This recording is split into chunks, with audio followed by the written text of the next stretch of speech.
everyone, thanks for joining us. In our last video, we were in Boulder, Colorado, and in this video, we are going to be focused on our time in Utah. On our way to Utah, we stopped in a few different cities in Colorado. Vail, Colorado, we stopped in Glenwood Springs, and we also stopped in Grand Junction. It was a pretty long drive. In fact, we drove most of the day because we didn't even get to Utah until about 9 p.m. In Grand Junction specifically, we stopped at this bakery called B Sweet Cafe and Bake Shop. This place had a gluten-free lemon loaf, and it put Starbucks lemon loaf to shame. It was like the best I've ever had. It is an absolute must to go to the B Sweet Cafe and Bake Shop. The drive through those three cities, it was beautiful. The scenery was great. We stayed in a place called Cottonwood Heights, which is a suburb of Salt Lake City. We got there, it was around 9 p.m. Utah was Felicia's 49th state. Woo. It was Mushu's 17th state. We stopped and got groceries first, and then we arrived at the Airbnb, and it was very disappointing. This was our 27th Airbnb that we've stayed in since we started using Airbnb in 2016, and it was by far the worst and the dirtiest. Yeah, the fact that we got it in at 9 p.m. and it was gross, it's like a double whammy. We've since made it a requirement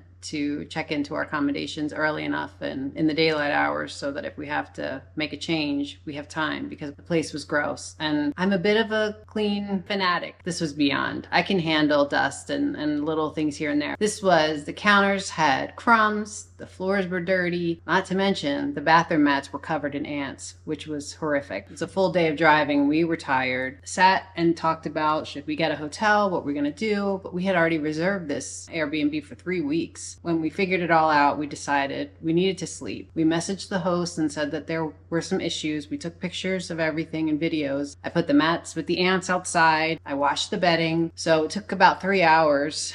There were cleaning supplies, there was a vacuum. I was able to put stuff in the washing machine, which was great. It's not great that we had to do that. It was great that there was an option for me to get it to a place where we were comfortable going to sleep. The next morning, Kevin looked, and it was really a matter of staying in a hotel for 3 weeks because, of course, we had the cat, pet-friendly places, washing machine, kitchen, all the things that we had taken into account. We came to the conclusion that if the host worked with us, we would stay in this Airbnb. And he did. He reimbursed us the cleaning fee. He was very apologetic. He offered to have someone come and clean it, to which I preferred my own level of cleaning over having someone else come in. Throughout that first week, I spent quite a bit of time deep cleaning the place because I wanted us to be comfortable for 3 weeks there. So that was my choice. One of the first cities, or the first city that we started with, was Provo, which is one of the more popular cities in Utah and in the Salt Lake City area, I guess.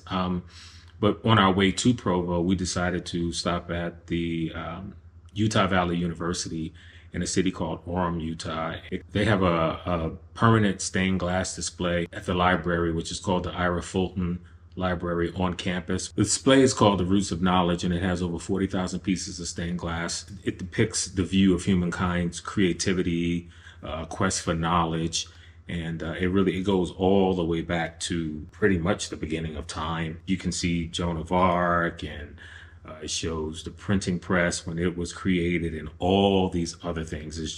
It's really amazing. It also includes the civil rights movement. It was created with the help of over 40 artists, as well as 26 of the faculty members from the university and 350 students. So really impressive, and very much so. Yeah, we highly recommend that you check it out if you have an opportunity to be in the area. Yeah, it's definitely a quick thing to do. I mean, you could spend a lot of time there, but it's not a very large room. There was no free parking, so you have to go to a parking garage, and I think it was a couple dollars to park and then walk over. It was close. There was someone at the desk, very friendly. There was no fee to enter. So from there, we made our way into Provo, which I have this thing about seeing college campuses when we are in the vicinity of one. And BYU, Brigham Young University, is in Provo, and it's a major university. So I wanted to check out the campus. So we drove around the campus. The campus itself was okay. And then from there, we kind of went into downtown Provo, which is in the vicinity of BYU. It was a little spread out, I would say. There was scenic Provo Canyon, which is this area that you drive on. They had a place called Bridal Falls, which is a natural waterfalls along the route. We decided to make that drive to see the waterfall. They have a paved trail that leads up to the falls from the parking area, and you can access the trail directly from the parking lot. They also have a shallow swimming pool at the base of the falls,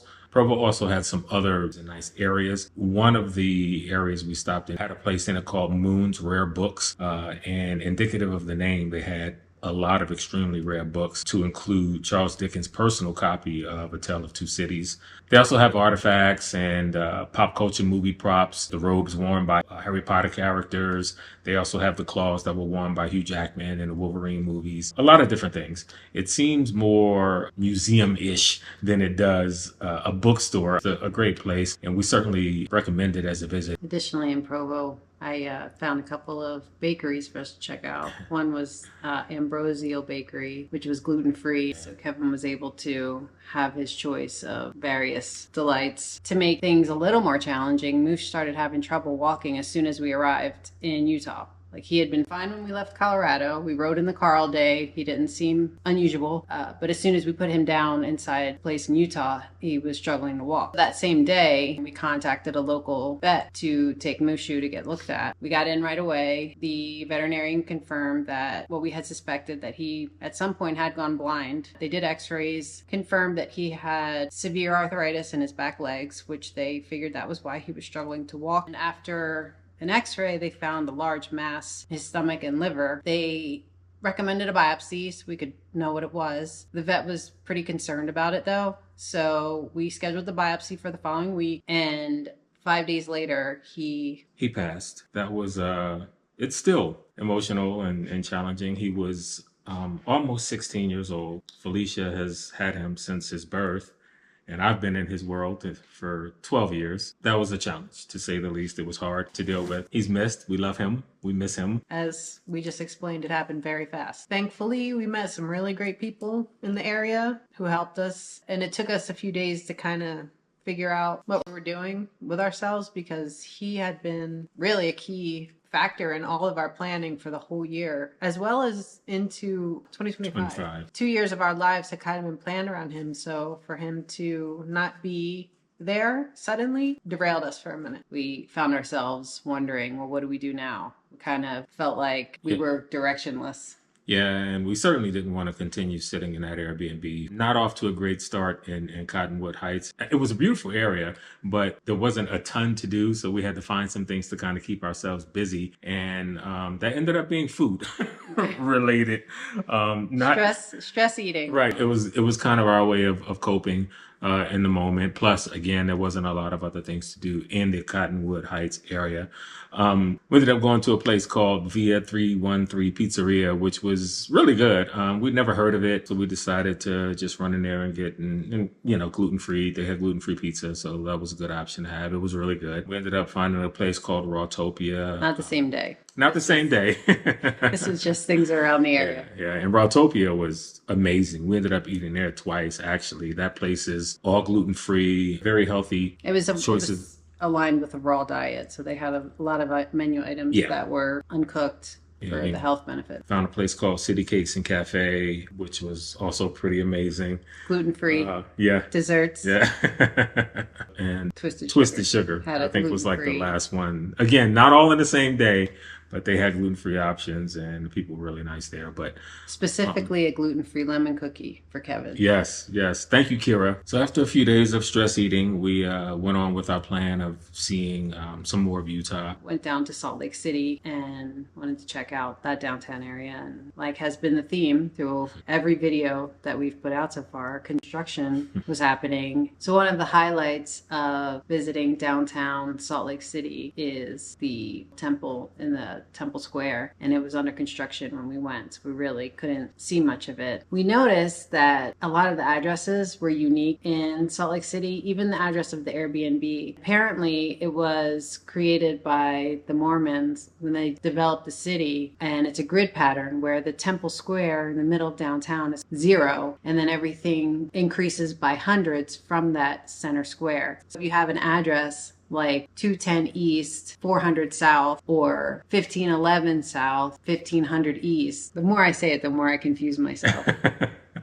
Yeah, it's definitely very strange, and it's not something we we adjusted to it, I guess, but at the same time, we never. We're heavily dependent on the Yeah, GPS. yeah, no because question about I'm it. sure that you could navigate the city much easier, knowing that it works in hundreds and heading in all four directions is kind of indicative of how the numbers change. That was something new that I hadn't experienced in the city. I will say too that I'd been to Salt Lake City once before. Salt Lake City's made a lot of changes. It's better. I really liked Salt Lake City too. The beauty and just the vibe. Mountains everywhere. Yeah, I was surprised. Things were stacked up against it between what happened with Mushu and with our Airbnb. And I still have a fondness for Salt Lake City when I look back. Like, I really liked it there. Yeah, that says a lot. One of the other cool things in Salt Lake City is their library. They have, it's called the City Library, also in the downtown area. They have 2 hours of free parking. You do have to get your ticket validated inside the library before you leave. It's without a doubt one of the most architecturally unique libraries we've ever seen in the U.S. It has 5 stories, covers like 240,000 square feet, has a garden, tended beehives on the roof, 3 glass elevators, and that's just a few of the features there. It's just a beautiful place. So another place we'd recommend if you are in that area. Yeah, just to sit in some air conditioning, and they had a lot of areas where you could sit and look out the windows. It was a nice spot. And they also allowed for unhoused individuals to be there as well. So you would see them reading books. I think it's a great thing that they allow that.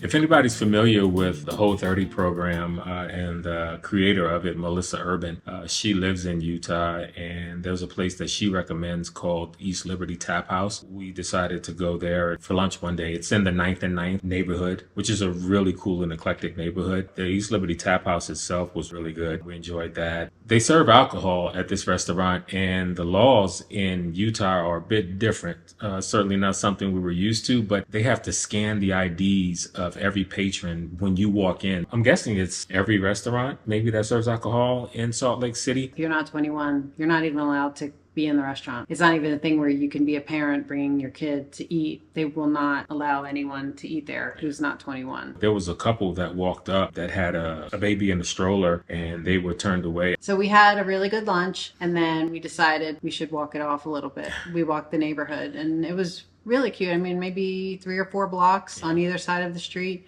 So we did a down and back. And coming back, there was a place called Pie Fight. I tried the strawberry rhubarb. Super good. That was one of my favorite areas of our time there. The 9th and 9th neighborhood. It's only a few blocks. Just a cute place, and I think a great place to hang out. From there, we went to Weller Bookworks. This place was located inside of Trolley Square, which is it's a converted warehouse that was used to house cable cars in the early 1900s. And they turned it into a shopping mall back in the 70s. And the designer was inspired by Ghirardelli Square in San Francisco. It was a cool bookstore, nothing amazing. They had like a Whole Foods there, and it was a pretty area, nice place to check out. We also went to the King's English Bookshop, which 8 thumbs up. Yeah. All the thumbs up on that bookstore. One of the other cities we visited while we were in Utah is called Ogden. It's near Salt Lake City. We ended up meeting a friend there at a restaurant called The Lotus. Hey, Lacey, that was a pretty enjoyable spot as well. One of the other things we did while we were in Ogden was we went to a cross-stitch store. The hobby doesn't have the biggest fan following. However, it is something that I have been interested in since I was 14. There's a store in Ogden called Shepherd's Bush, which is a cross-stitch company. I have known about their patterns for many years, and I was very excited to go to the store and see everything. And the store did not disappoint. It was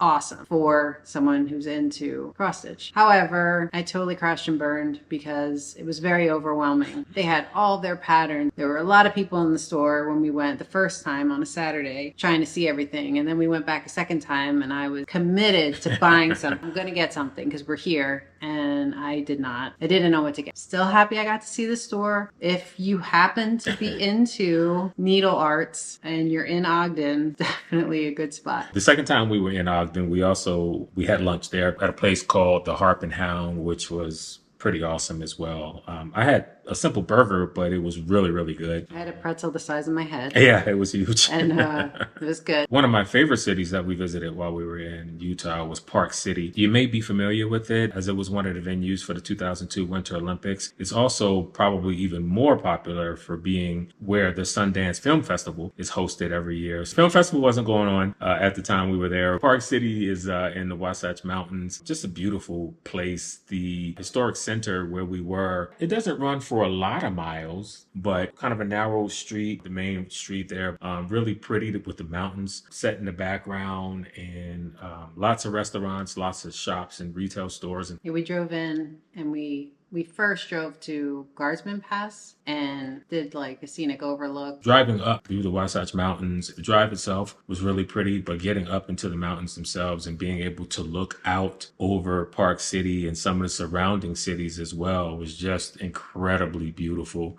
I don't think you should miss that opportunity if you're ever in Park City. That may have been my favorite part of being there, honestly, was just looking out and taking pictures of the area. So that was, again, just really beautiful. It is interesting too to see the ski areas in the summertime, because you can tell what it must be like in the winter. We're not winter people so much. We're not really into snow and all that. So the likelihood that we would ever be there to see it in its full glory is minimal. But seeing it in the summertime, they had like some Olympic stuff there to show where the Olympics had been. Definitely worth checking out. We found a free parking lot, and it was called the China Bridge Garage, which was only a block off of the main strip. We also found Dolly's bookstore. We spent a little more time in there. We did. We pulled up a couple chairs. We thumbed through a Lonely Planet travel guide and lounged. Stansbury Lake is another place that we visited, about 40 miles west of Salt Lake City. It's a pink lake that's on Stansbury Island. Once we heard about it, I was like, oh yeah, I really want to see that. I haven't seen a pink lake ever before. So once you actually turn onto Salt Road, which is on the island itself that leads to the lake, it's about 15 miles to get to the lake itself, which is at the tip of the island. The first few miles are paved, but then the remaining portion is a very, very bumpy washboard road. It requires you to drive really slow, something like 25 miles an hour, which at the most, honestly, yeah, you probably want to go a little bit slower. But once you arrive, you're kind of rewarded with this beautiful pink lake, which was unlike, again, anything I had ever seen before. Really smelly, but pretty nonetheless. Extremely smelly.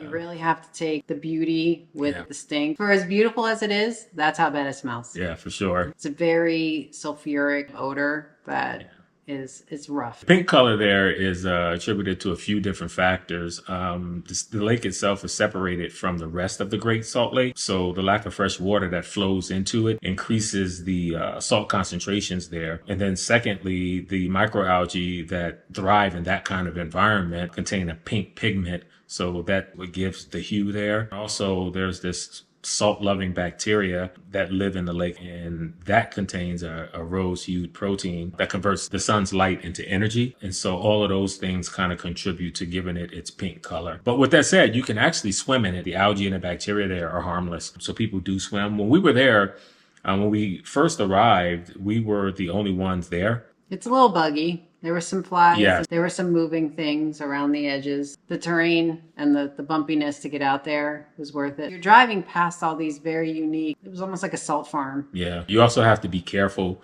which I'd read before we went, because there are a few private areas. And if you're not really paying attention to where you're going, you could end up driving into one of those private areas. You just make sure you are staying on the main road and paying attention to the sign. You'll get there without a problem. Yeah, there's a lot of signs to tell you don't turn here. This is private property. Yeah. In the vicinity of Provo, there's a city called Mona, Utah, and they have a place there called the Young Living Lavender Farm, where they make bottled oils. And we went there. We wanted to see the huge lavender fields, which we ended up not even being able to go on. Like, we were able to walk up to the edge of the lavender fields and kind of take pictures, which really doesn't do it justice, I don't feel like. But you can't walk through the fields themselves. They said security would roll up on you. Yeah. If you stepped a foot into the lavender field, so we couldn't really smell it. Right. We wanted to be amongst it. Yeah. We didn't actually see security, but, Yeah. you know, we kind of had this feeling the way she made it seem like we stepped 1 foot out there and all of a sudden you just see You get security too coming close. from all over the They place. take their lavender Yeah. very seriously. Very seriously. But we weren't able to do that, but we were able to walk around the grounds of the lavender farm, which was beautiful. They had a bunch of show horses. Beautiful Yeah, horses. huge show and competition horses. They had Clydesdales, Belgians, Shires, and whatever the other major horse breeds are called that are just massive. Really pretty ones. Really pretty as well, definitely. And you could walk up to the stables and, I mean, we weren't feeding them or anything. Right. I don't think that's a thing, but you could definitely go up and we were talking to them and taking pictures and walking all through. For sure. It was a really hot day, so they weren't out. We walked through the stables, which was really cool. That was the first time I'd ever seen a horse like a Clydesdale or something Yeah, that I've never huge. seen a Clydesdale up close. And I could not get over how massive they are in person. I mean, obviously you see them on TV, but seeing them, it's just wow. You really get an appreciation for just how huge.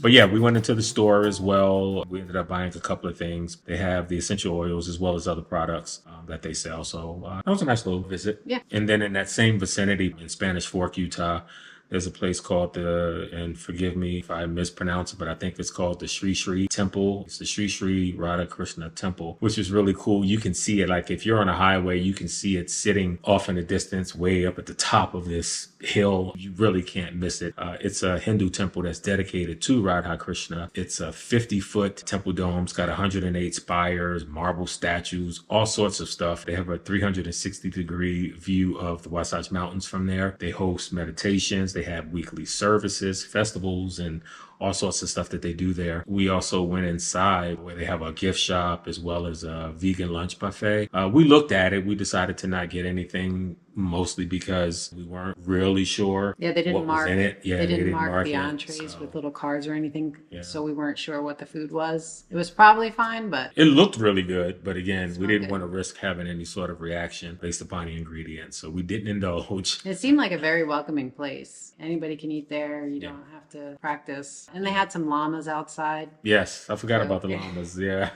We went and took some pictures of the llamas. But overall, we had a good time in Salt Lake City and Park City and in Provo and some of the other areas that we've talked about. Even with the issues of the Airbnb and losing our beloved Moosh, we still ended up having as good a time as you can have, I guess, under the circumstances. Yeah, I think it's a very underrated area. More people should consider visiting Utah, even outside of the national parks. Like, I think it has a lot to offer. Yeah, no, it really does. If you love mountains, you'll definitely love that about Utah. That's going to end this video.